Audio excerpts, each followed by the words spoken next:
I pressed my blood-soaked fingers against the mahogany paneling of Rousseau's master closet, trying to time my ragged breathing with the distant waltz echoing up from the engagement gala 3 floors below, where 200 of Chicago's most dangerous criminals were toasting a marriage that would end in murder before the honeymoon flight even left the tarmac. My left eye had swollen completely shut, and the metallic taste of blood, mixed with the cedar scent of his custom suits hanging above me, like silent witnesses to what his fiancée had done.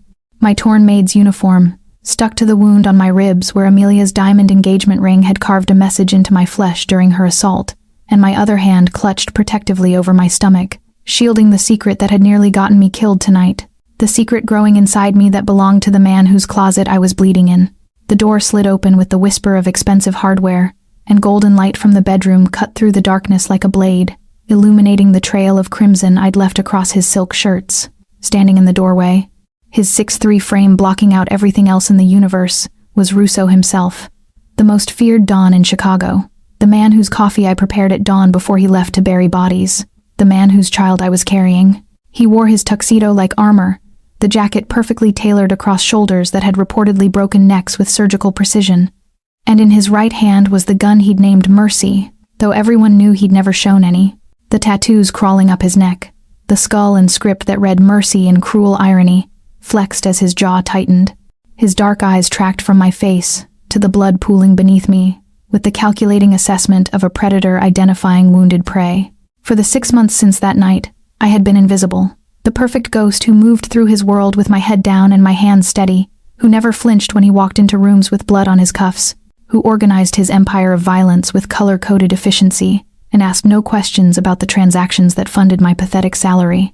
I had survived in his house by being forgettable, by swallowing every inappropriate feeling that surfaced when he spoke my name or brushed past me in the hallway, by convincing myself that the night we'd shared, the night this baby was conceived, was an anomaly that would never be acknowledged in daylight.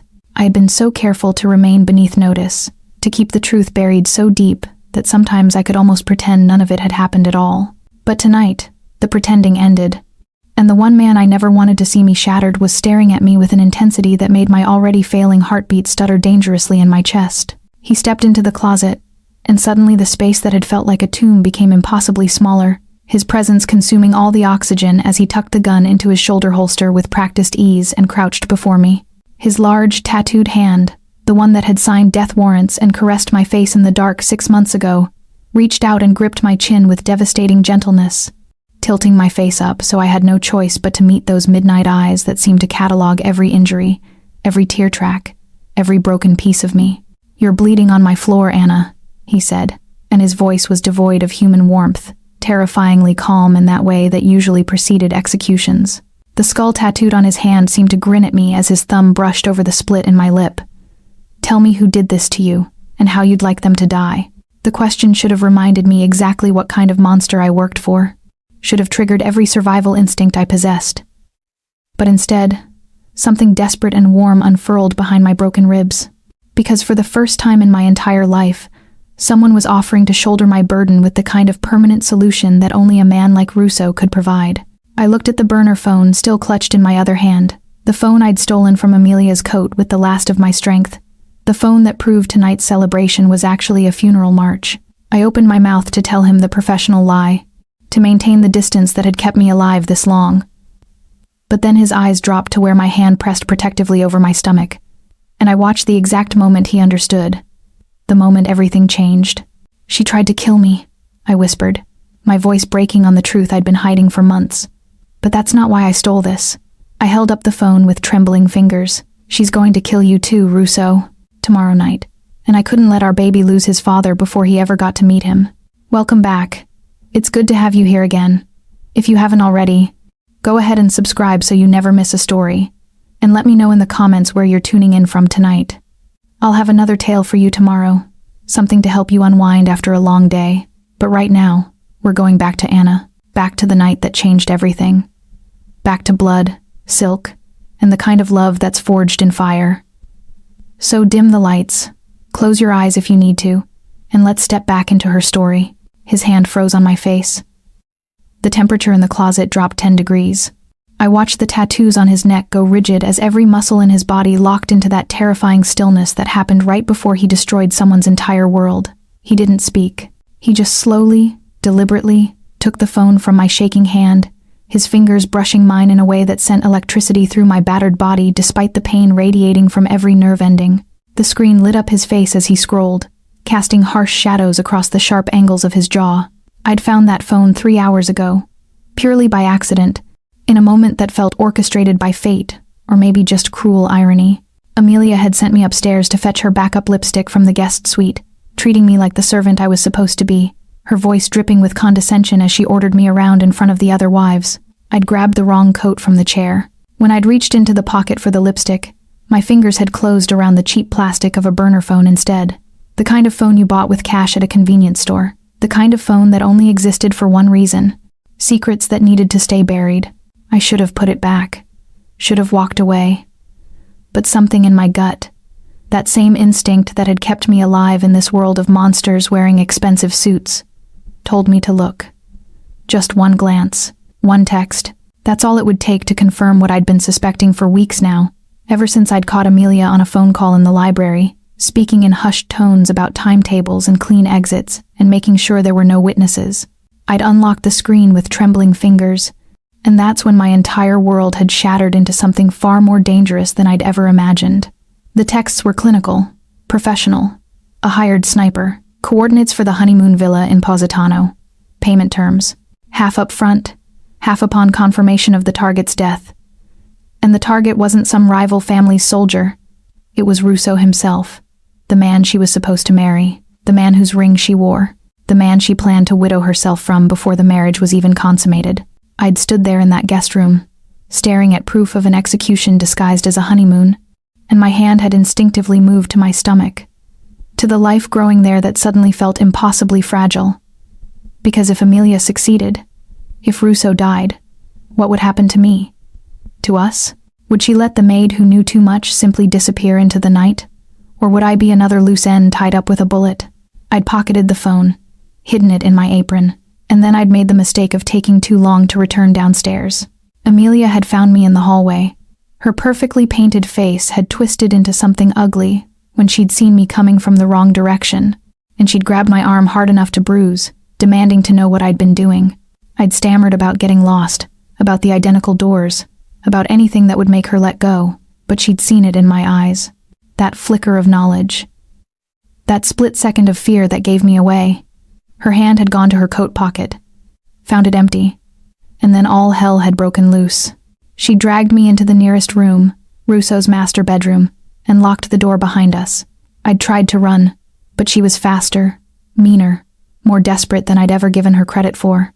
The first blow had come from behind, her fist connecting with my kidney hard enough to drop me to my knees. She'd grabbed a fistful of my hair and slammed my face into the bedpost, and I'd tasted blood, felt my eye swelling shut immediately. But it was when she'd kicked me in the stomach, when her designer heel had connected with the place where my baby lived, that I'd stopped thinking about survival and started thinking about murder. "You think you're clever?" she'd hissed, crouching over me as I curled into a protective ball. "You think stealing my phone makes you important? You're nothing. Just another whore who spread her legs for the wrong man." She'd grabbed my face, her diamond ring cutting into my cheek. "Did he tell you about us? About how I'm going to be his wife? How I'm going to rule this city while your bastard grows up fatherless and forgotten?" That's when she'd pressed down on my stomach, deliberately, cruelly, trying to kill what was growing inside me. I'd screamed, fought back, managed to knee her hard enough to get free, and then I'd run, straight into his closet. The one place in this entire mansion where I'd felt safe, surrounded by the smell of him, the evidence of his existence, while I'd waited to see if I'd live long enough to warn him. Russo's hand tightened around the phone hard enough that I heard the plastic crack.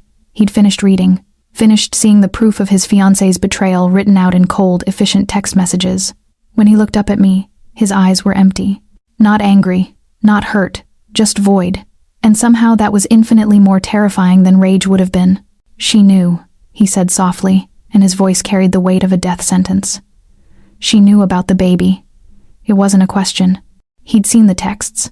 The ones that mentioned eliminating complications, cleaning up loose ends, making sure the succession was clear. Amelia hadn't just tried to kill me out of jealousy. She'd tried to erase his heir, his blood, his future. I nodded, unable to speak past the pain radiating through my entire body. Russo stood slowly, tucking the phone into his jacket pocket, and pulled out a handkerchief. Expensive silk, monogrammed, the kind of thing that cost more than my weekly wages. He crouched again, and with hands that had killed countless men, he began to clean the blood from my face with a gentleness that made tears burn behind my eyes. 6 months ago, he murmured, his thumb tracing the uninjured side of my jaw. I broke my own rule. I touched something pure in a world built on corruption. I told myself it was a mistake, that I'd pretend it never happened, that I'd marry the Callahan girl and secure the peace treaty, and keep you safely invisible in my house where no one would look at you the way I did. His other hand moved to my stomach, covering where my own hand still pressed protectively. But she looked at you anyway. She saw what I tried to hide, and she tried to take it from me. The handkerchief came away red.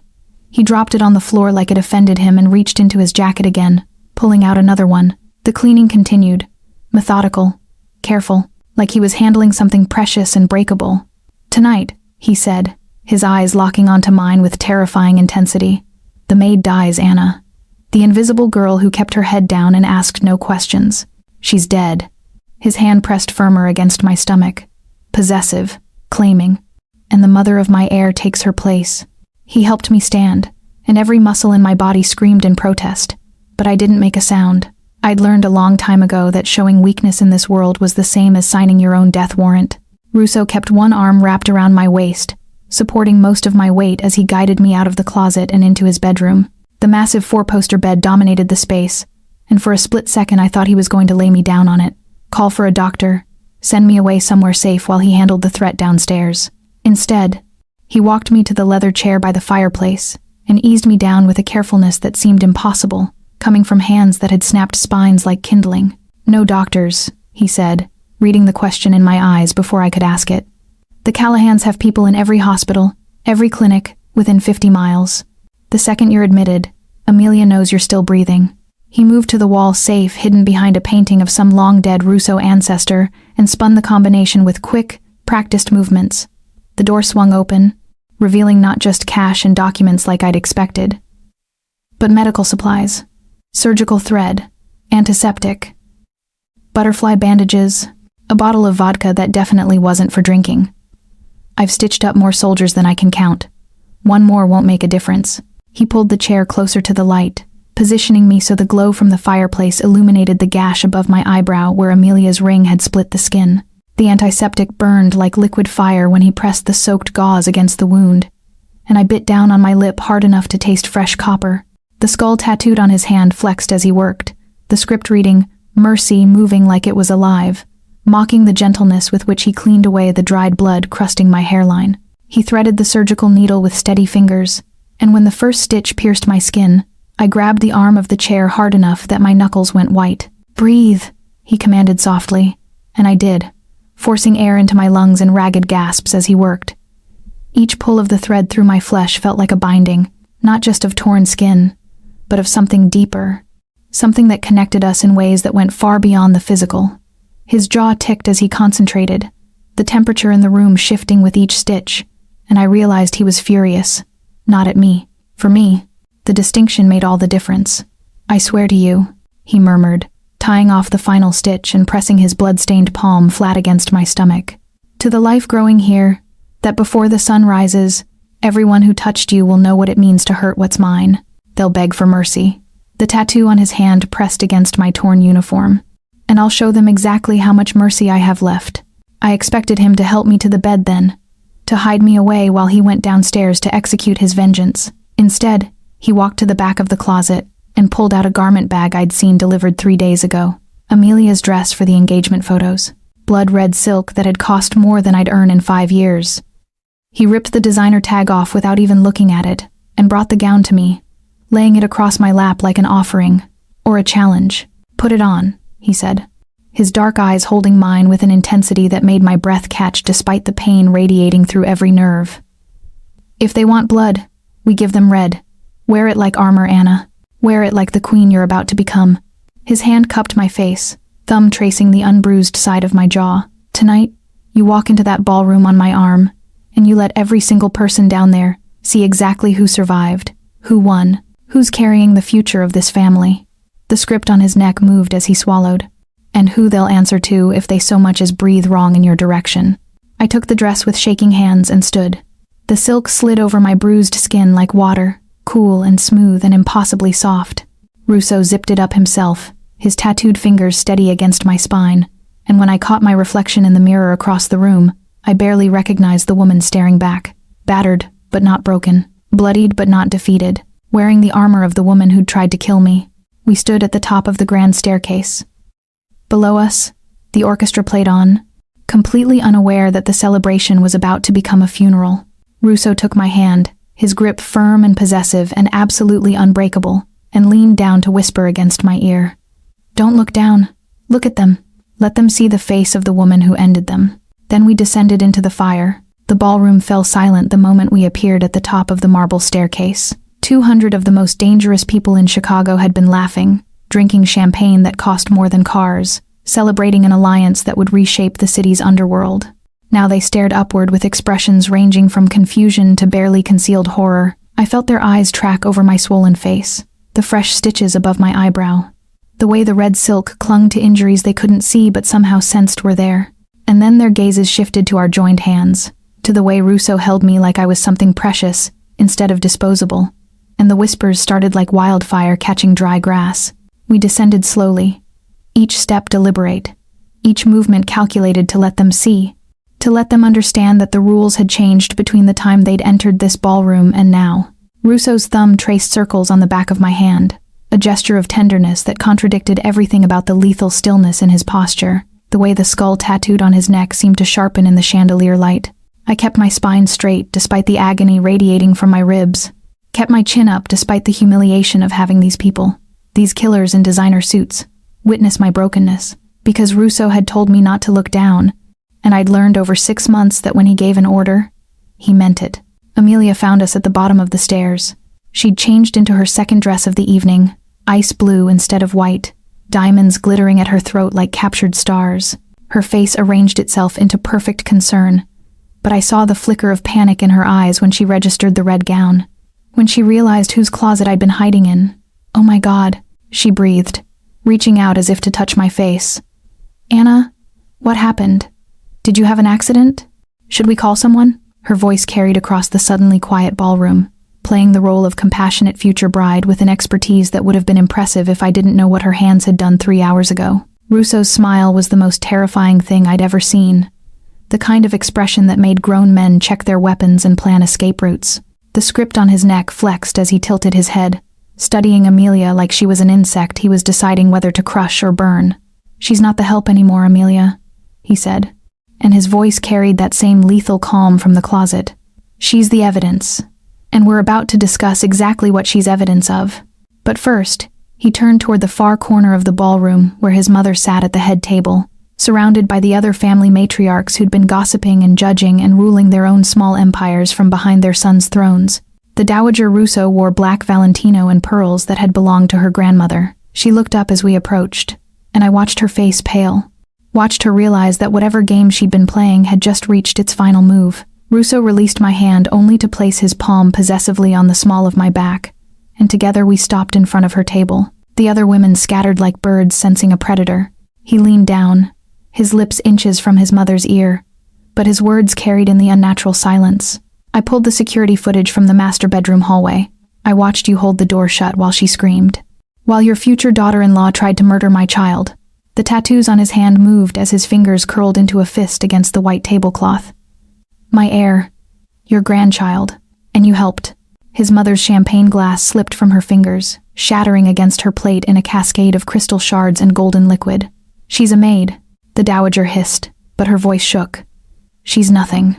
You were supposed to marry into the Callahan family, secure the alliance, not waste yourself on some girl who—" Russo's hand shot out and grabbed his mother's wrist, turning it palm up on the table. The family ring, a massive emerald surrounded by diamonds that had been worn by every Russo matriarch for 3 generations, glinted under the lights. He pulled it from her finger with a violence that made several people gasp, the metal scraping skin, and held it up for the entire ballroom to see. "This ring represents loyalty, honor, protection of family above all else." The skull on his neck seemed to grin as he pocketed the ring. "You've proven you possess none of those qualities. Two of his men appeared from the shadows, massive and expressionless. Escort her to the airport. There's a plane waiting. One way, no return. His mother started to protest, started to reach for him, but he stepped back, away from her, toward me. If you set foot in this city again, if you attempt contact with anyone in this family, I'll forget you're my mother. The temperature dropped so sharply I saw the dowager's breath mist in front of her face. And I'll remember only that you tried to kill my son. They took her away. She sobbed, pleaded, cursed, but nobody moved to help her. Nobody dared. The ballroom watched in stunned silence as the woman who'd ruled this family for 30 years was removed like trash, and Russo simply turned to face the stage where the orchestra had gone completely still. He walked toward it, his shoes clicking against the marble with the rhythm of a countdown, and took the microphone from the bandleader's shaking hands. The Callahans, clustered near the bar, exchanged nervous glances. Amelia's father had gone gray. Russo's smile widened as he looked directly at his fiancée. I have a wedding gift for you, my love. Something I think everyone here will want to see. The projection screens flanking the stage flickered to life, bathing the ballroom in harsh white light that made everyone look like corpses. Russo stood center stage, microphone in hand, the skull and script tattooed on his neck, casting shadows that seemed to move independently of his body. He looked every inch the predator he was, and the 200 killers packed into this room suddenly remembered exactly why they feared him. Tonight is about unity, he began, his voice carrying through the speakers with perfect clarity. About bringing two families together in an alliance that will reshape this city. The Callahans have shown remarkable ambition, truly impressive foresight in their planning. The way he said ambition made it sound like a disease. Don Callahan shifted in his seat near the bar, his hand moving toward his jacket, but Amelia grabbed his wrist. Smart girl. She'd realized this wasn't going to end with compliments. Russo smiled, and the temperature in the ballroom plummeted. I've always believed in rewarding ambition, in acknowledging when someone thinks outside traditional boundaries. So let me share with you all exactly how ambitious my fiancé has been. The screens changed. Text messages appeared, blown up to a size where even the people in the back could read every incriminating word. Coordinates, payment schedules, confirmation codes, a sniper's contract with a target location in Positano, and a timeline that coincided exactly with the honeymoon itinerary that had been printed on the engagement invitations. The room erupted in shocked murmurs, but Russo simply stood there, letting them read, letting them understand that the woman in ice blue diamonds had planned a widow's coronation before the wedding vows were even spoken. These messages were found on a burner phone. He continued conversationally, like he was discussing stock portfolios instead of murder. Hidden in my fiancé's coat pocket. Discovered by Anna, who you all know as the Help. The screens shifted again, and this time it was security footage, black and white, but crystal clear. The timestamp showed 3 hours ago. The master bedroom hallway, and there was Amelia, dragging me by the hair. The ballroom went silent as they watched her slam my face into the door frame. Watched her lock the door. The footage cut to an interior angle, the bedroom itself, where the violence continued in brutal detail, her heel connecting with my stomach, her fist in my hair, her ring tearing open my face. Some of the women in the audience turned away. The men leaned forward, fascinated by the savagery. She didn't beat Anna because of jealousy, Russo said, his voice dropping to something darker. The script on his neck flexed as he swallowed. She beat her because Anna is carrying my child, my heir, and that complicated the Black Widow's inheritance plans. He pulled the burner phone from his pocket and held it up. Every message, every payment, every detail of how she planned to murder me and rule as a grieving widow. All of it backed up, documented, irrefutable. Don Callahan shot to his feet, and suddenly 24 Callahan soldiers materialized from the crowd, hands going to weapons hidden under tailored suits. They surrounded the stage, guns drawn but not yet aimed, a show of force meant to intimidate. The Don's face had gone purple with rage or fear or both. You fabricated this, he snarled, jabbing a finger toward the screens. My daughter would never betray an alliance. This is Russo propaganda meant to justify breaking the treaty. Russo laughed. Actually laughed. The sound echoed through the ballroom like breaking glass, and the skull tattooed on his hand seemed to grin wider as he gestured to the tech booth. Propaganda. Interesting word. The screens changed again, this time showing financial documents, bank statements, loan agreements, foreclosure notices. Let me show you something else I've been ambitious about. The numbers were staggering. The Callahan family debt stretched across shell companies and offshore accounts, but every single note led back to the same source. Russo himself. He'd been buying their obligations for months, quietly, methodically, until he owned every building, every business, every gun in their arsenal. Your men haven't been paid in 6 weeks, Don Callahan. Their mortgages are 3 months behind. Their families are struggling. Russo stepped to the edge of the stage, close enough that the nearest Callahan soldier could have shot him if he'd wanted to. So let me make this simple. He looked directly at the armed men surrounding him. I'm offering triple your current salary, full benefits, protection for your families. All you have to do is lower your weapons and walk away from the people who've been lying to you about their ability to pay. The silence stretched thin as wire. Then, one by one, the Callahan soldiers looked at their Don, at the evidence glowing on the screens, and made their choice. Guns clicked onto safety, weapons lowered. They stepped back, away from Callahan, toward the exits, toward survival. Don Callahan stood alone with his daughter, watching his army abandon him in real time. Russo descended from the stage with the fluid grace of something predatory and walked toward their table. He pulled the gun from his holster, the one named Mercy, and placed it gently on the white tablecloth between father and daughter. I'm feeling generous tonight, he said softly. The tattoos on his neck went rigid. One of you leaves here breathing. Choose. The gun sat between them like a serpent waiting to strike. Don Callahan stared at it, then at his daughter, then at Russo, with an expression that cycled through disbelief, rage, and finally something that looked dangerously close to hope. He thought this was negotiation. That family loyalty would trump survival instinct. That blood would win out over ambition. He'd clearly never understood his daughter at all. Remove the person responsible for your failure, Russo said, circling their table like a shark scenting blood in the water. The script tattooed on his neck caught the light with each step. The word mercy, mocking the entire situation. One of you walks out of here, the other doesn't. You have 60 seconds to decide who earned this mess and who deserves to clean it up. He glanced at his watch, a platinum piece that cost more than the Callahan's remaining assets. Starting now. Don Callahan reached for his daughter's hand across the table, knocking over a champagne flute that shattered against the floor. Nobody moved to clean it.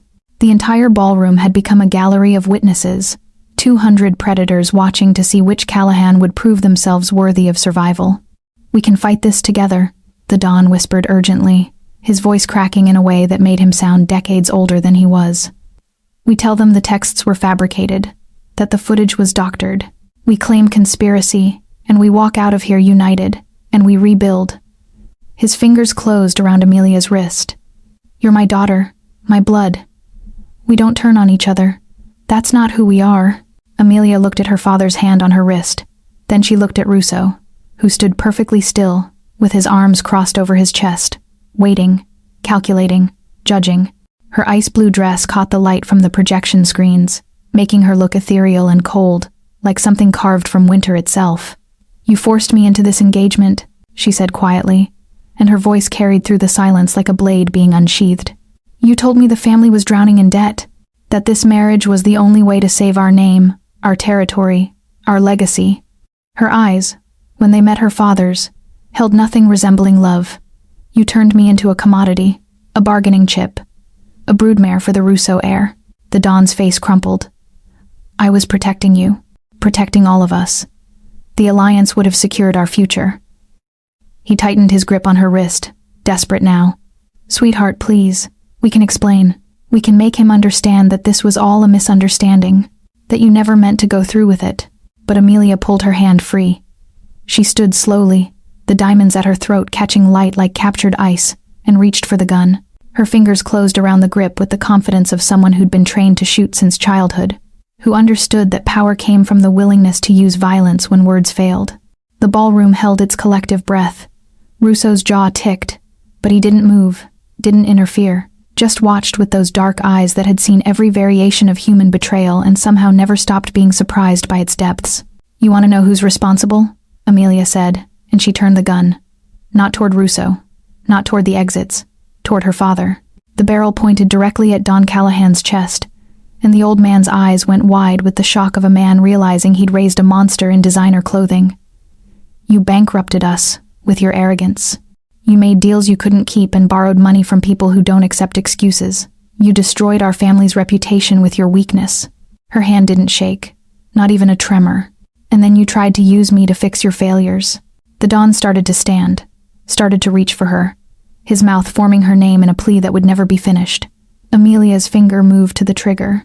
The table between them shook as her father braced against it, understanding too late that the daughter he'd raised to be ruthless had learned the lesson too well, that she'd inherited his willingness to sacrifice others but none of his sentimentality about family bonds. The script on Russo's neck flexed as he leaned forward slightly, fascinated by the depravity unfolding before him. "Amelia, please," Don Callahan whispered, and for just a second she hesitated. Her finger rested against the trigger, and I thought maybe some buried piece of humanity would surface. Some memory of birthday parties or bedtime stories or the 1,000 small moments that should have mattered between parent and child. But then her expression hardened into something glacial and final. She pulled the trigger. The sound that followed wasn't the explosion everyone expected. It was quieter, smaller. A metallic click that seemed impossibly loud in the perfect silence. The hammer fell. Nothing happened. No gunshot. No blood. No body hitting the floor. Just that hollow, empty sound of a gun that refused to fire. Amelia stared at the weapon in her hand, confusion replacing certainty, and pulled the trigger again. Click. Again. Click. The Don slumped back in his chair, hand over his heart, breathing like he'd just run miles. Russo smiled. And somehow that was more terrifying than anything that had come before. Amelia's scream of frustration cut through the ballroom like shattering glass. She pulled the trigger again and again, each hollow click echoing off marble and crystal, each failed attempt revealing just how desperately she'd wanted her father dead. Click, click, click. The gun trembled in her hands now, not from hesitation but from rage, from the humiliation of being denied her kill in front of 200 witnesses who would remember this moment forever. Don Callahan remained frozen in his chair, hand still pressed over his heart, watching his daughter's mask slip completely away to reveal the monster underneath. Russo walked toward her with the casual confidence of someone who'd orchestrated every second of this nightmare. He plucked the gun from her shaking grip like taking a toy from a child, and ejected the magazine, holding it up to the light. Empty. Completely empty. "I switched the ammunition in every Callahan weapon before the party started," he said conversationally, turning the useless magazine between his tattooed fingers.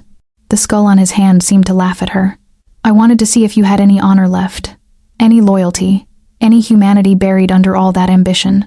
He dropped the magazine on the table between Amelia and her father. It landed with a small metallic sound that somehow felt louder than gunshots would have been. "You didn't hesitate," he continued, and his voice carried that terrifying calm that preceded executions. The script on his neck flexed as he leaned closer to her. "Your own father begged for your partnership, for family unity, and you pointed a gun at his chest without a second of doubt. You would have killed your own blood for a breath of air, for a chance at power you were never going to receive anyway." Amelia's face had gone white, then red, cycling through emotions too quickly to track. "He deserved it," she spat, backing away from the table. "He destroyed everything. He made me into this. You want to judge me? Judge him for creating a daughter desperate enough to do whatever survival demanded." Russo laughed, and the sound made several people near the exits actually leave.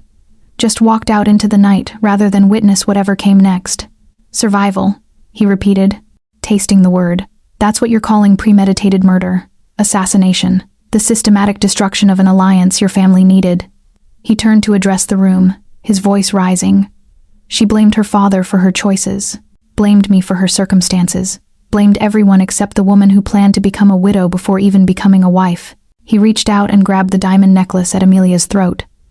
The stones had probably been a Callahan family heirloom, passed down through generations, worth enough to fund a small army. His fingers closed around it and pulled. Hard. The delicate platinum chain snapped with a sound like breaking bones, and diamonds scattered across the marble floor, bouncing and skittering into corners where they'd be scavenged later by whoever survived to claim them. Amelia gasped, hands flying to her bare throat, and Russo tossed the broken necklace onto her father's lap. "Your daughter planned to kill me," he announced to the room. "She beat a pregnant woman trying to eliminate my heir. She blamed her own father and attempted to execute him when cornered." The tattoos on his neck went rigid. "The Callahan family is finished. Their territory reverts to me through debt acquisition. Their assets are forfeit. Their protection is revoked." He looked at Don Callahan, who'd aged a decade in the last 10 minutes. "You have until sunrise to leave the city. If I see you after dawn, I'll finish what your daughter started." Then he turned back to Amelia, and something in his expression made her stumble backward until she hit the table. You, however, don't get exile. You get justice. He gestured to his men stationed at the doors. They opened them wide, and cold night air rushed into the ballroom, carrying with it the smell of the streets. The dangerous streets. The territories where the Callahans had ruled with iron fists and casual cruelty for decades. There are people waiting outside. Gang members, your family abused. Small-time operators you crushed. Families you destroyed. I told them the woman responsible would be delivered to them tonight. Amelia's eyes went wide with genuine fear for the first time. You can't, she whispered. I'm a Callahan. I have rights. I have. But Russo's men were already moving toward her, already gripping her arms with the efficiency of people who'd done this 1,000 times before. She fought, screamed, begged, promised things she couldn't deliver. But they dragged her toward those open doors anyway, toward the darkness beyond, toward the justice that waited in forms she'd helped create through years of careless violence. The doors closed behind her. The screaming faded. And the ballroom stood in shocked silence, processing the complete destruction of a family that had ruled Chicago for 3 generations. Russo straightened his jacket, smoothed down the front of his shirt, and turned, away from the Callahans, away from the wreckage. His eyes found me where I stood near the stage, still wearing the red dress, still bleeding through the stitches, still trying to process everything that had just happened. The skull tattooed on his hand flexed as he walked toward me, and despite the chaos and violence and horror of the last hour, his expression when he looked at me held nothing but devastating gentleness. He crossed the ballroom, and everyone parted for him like water around stone. When he reached me, his hand came up to cup my face, thumb brushing carefully under my swollen eye. It's finished, he said softly. But it wasn't finished. Not yet. Russo's hand slid from my face down to my hand, his tattooed fingers intertwining with mine, and he turned us both to face the ballroom. The 200 people who remained, the ones brave enough or smart enough to stay and witness the coronation of a new order. They watched us with expressions ranging from terror to calculated respect, understanding that the balance of power in Chicago had just shifted irrevocably. The families who'd come to celebrate an alliance were now witnesses to its cremation. Russo walked us toward the main table where Amelia's engagement ring sat in a crystal dish, the massive diamond catching light like captured fire. 3 carats, flawless, a stone that had been in the Callahan family for generations, meant to symbolize the merger of 2 empires. He picked it up between his thumb and forefinger, held it up so everyone could see, and then tossed it into the nearest champagne bucket with a casual flick that made it clear exactly how much that alliance had been worth. The diamond sank into ice and expensive alcohol with a soft splash that somehow sounded final. Then he reached into his jacket pocket and pulled out the emerald ring. His mother's ring. The one that had adorned the hand of every Russo matriarch for 3 generations. The one he'd stripped from the dowager less than an hour ago before exiling her from the family forever. The emerald was darker than Amelia's diamond had been, a deep green that looked like concentrated power, surrounded by smaller diamonds that caught the chandelier light. He lifted my left hand, the one that was bruised and cut from the assault, and slid the ring onto my finger with a deliberacy that felt like a vow. It fit perfectly, like it had been waiting for me all along. This ring represents the Russo family, he said, loud enough for everyone to hear. His voice carried through the ballroom with absolute authority, the kind that made people straighten their spines and pay attention whether they wanted to or not. It has been worn by women of strength, women of loyalty, women who understood that family is protected above all else. His hand moved from mine to rest flat against my stomach, over the red silk, over the bruises hidden beneath, over the life growing there that had nearly been destroyed. The Russo line continues here. The ballroom held its breath. Every don, every underboss, every soldier watched as Russo publicly claimed me in front of the entire underworld elite, making it clear that I wasn't his maid anymore, wasn't his secret. I was his queen, the mother of his heir, untouchable.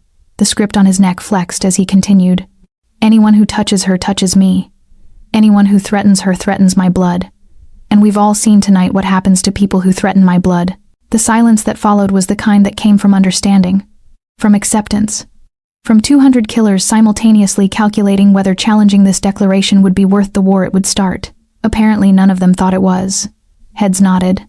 Hands that had been near weapons relaxed. And I realized I was watching the moment I stopped being invisible and became one of the most dangerous people in Chicago, simply because of whose child I carried. Russo gestured to the orchestra, who'd been frozen in place since Amelia's failed execution attempt. "Play," he commanded. They scrambled to their instruments, sheet music rustling, and moments later a waltz began, the same song that had been playing when I'd been bleeding in his closet. He pulled me into his arms, one hand on my waist, the other still holding mine with the emerald ring pressed between our palms. "Dance with me," he said, though it wasn't really a request. We moved through the center of the ballroom, and despite the pain radiating from my ribs, despite the exhaustion threatening to drag me under, despite everything that had happened in the last 4 hours, I let him lead. His body supported most of my weight, making it look effortless, making it seem like we were simply a couple enjoying their engagement party, rather than two people standing in the wreckage of a massacre. The other guests watched from the edges of the dance floor, some with fear, some with awe, all with the understanding that they were witnessing history being written in blood and diamonds. "Look at them," Russo murmured against my ear, close enough that only I could hear. "They see you now, really see you, not as the help, not as something to be dismissed or overlooked. They see the woman who saved my life, who carries my future, who survived what should have killed her." The skull tattooed on his hand pressed against my back. "They'll remember this moment, and they'll tell their children about the night the maid became the queen." The song ended. We stopped moving but didn't separate. Russo kissed my forehead, careful of the stitches, and then guided me toward the exit. His men fell into formation around us, creating a protective barrier as we walked through the ballroom and out into the night. The car waited at the base of the steps, engine running, driver ready. Russo helped me into the back seat with a gentleness that contrasted sharply with the violence he'd orchestrated inside. As we pulled away from the estate, as the lights of the party faded behind us, I finally let myself breathe. Really breathe. "Is it over?" I asked, my voice barely above a whisper. Russo looked at his phone. The screen illuminated his face, casting shadows across the sharp angles of his jaw. The expression that crossed his features made my blood run cold. "For them? Yes." He locked the phone and met my eyes. "For us? It's just beginning." The penthouse occupied the top 3 floors of a building Russo owned in the financial district. We rode the private elevator in silence, his arm around my waist, supporting me as the adrenaline that had kept me standing finally began to drain away. Every bruise, every cut, every injury Amelia had inflicted came roaring back with interest. By the time the doors opened into his home, I could barely walk.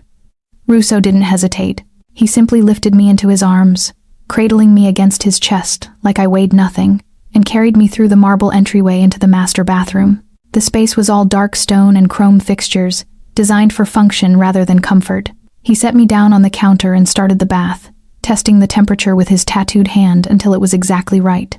Steam rose in soft clouds, filling the room with warmth that made my battered body ache with longing. He turned back to me and carefully, methodically, began removing the red dress. The silk had stuck to some of my wounds, and each separation pulled at scabs trying to form. I bit my lip to keep from crying out. But he noticed anyway. The script on his neck flexed as he paused, giving me time to breathe through the pain before continuing. When the dress finally pooled on the floor, he lifted me again and lowered me into the water.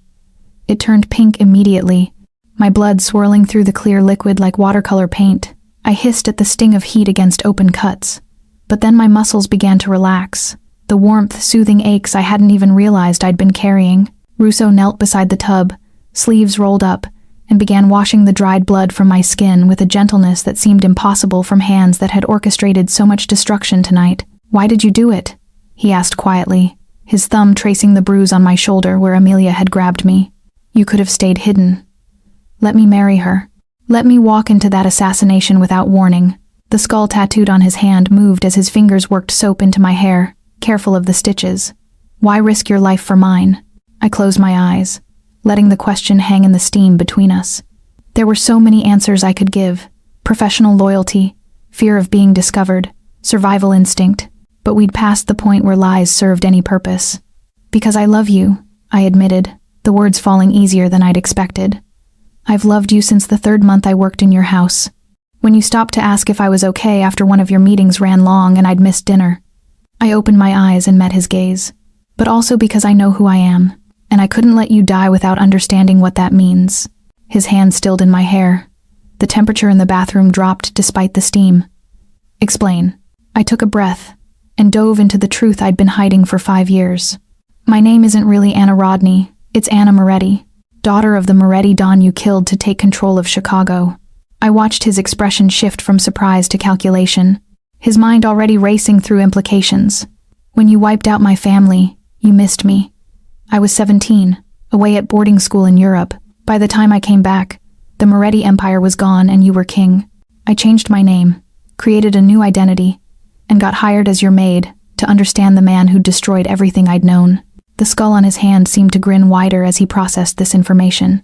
You've been planning revenge for 5 years. I was, I admitted. But then I fell in love with you instead. Somewhere between organizing your chaos and watching you be unexpectedly kind to people you didn't have to be kind to, revenge stopped mattering. I reached for his wrist, pulling his hand to rest over my stomach. And then this happened. And suddenly I had something more important to protect than old grudges. Russo's jaw ticked. He stood abruptly, pacing the small bathroom like a caged predator. Your father had offshore accounts, hundreds of millions in untraceable funds that disappeared when he died. The tattoos on his neck went rigid. 5 years I've been trying to crack those accounts. I have the access codes, I said simply. Memorized them when I was 16, before everything fell apart. My father made me commit them to memory in case something happened to him. I met his eyes in the mirror. I'm not just a pregnant maid you're protecting out of obligation. I'm technically the richest person in this room. Those accounts have been growing interest for 5 years. The silence stretched thin. Then Russo turned and crossed back to the tub, crouching beside it again. His hand cupped my face, thumb brushing my cheekbone. Give me the codes, he said softly. They're my dowry, I replied. My contribution to this marriage you just announced to everyone who matters. I reached up and covered his hand with mine, the emerald ring heavy on my finger. Consider it payment for the protection I'm going to need when the Moretti loyalists realize I'm alive and carrying a Russo heir. He studied me for a long moment, those dark eyes cataloging every detail. Then he leaned forward and kissed me, gentle despite everything, tasting like violence and promises. I don't want your money, he murmured against my lips. I want you. The woman brave enough to steal evidence, smart enough to survive, strong enough to choose love over revenge. The script on his neck moved as he pulled back slightly. But I'll take the codes anyway, and use them to build something that protects both our legacies. Hours later, after he'd tended every wound and carried me to bed, after exhaustion had finally dragged me toward sleep, a phone rang. Not his phone. A different sound. Older. Russo's entire body went rigid beside me. He reached for the nightstand drawer and pulled out a phone I'd never seen before. The screen showed a number with no name attached. A ghost number. One that hadn't been active in 5 years. He answered it. Listened. And when he hung up, his expression told me everything I needed to know. The Moretti loyalists knew I was alive, and they were coming home. 1 month had passed since the night the ballroom ran red with betrayal, and the Callahan Empire burned to ash.